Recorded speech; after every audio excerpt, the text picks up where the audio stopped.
నిన్న రాత్రి విస్తృతంగా డ్రంక్ అండ్ డ్రైవ్ పరీక్షలు నిర్వహించిన పోలీసులు.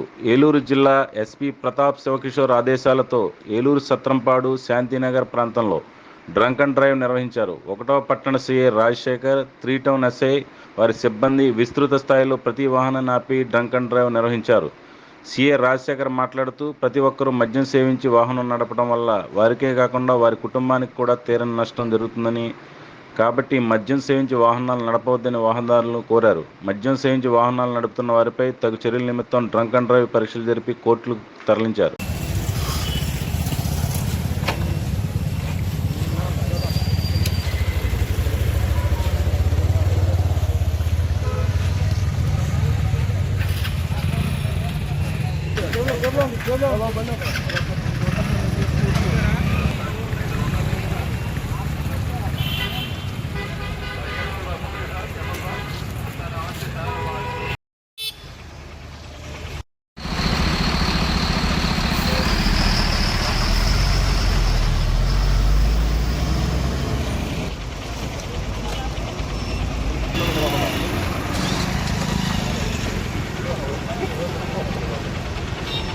సరే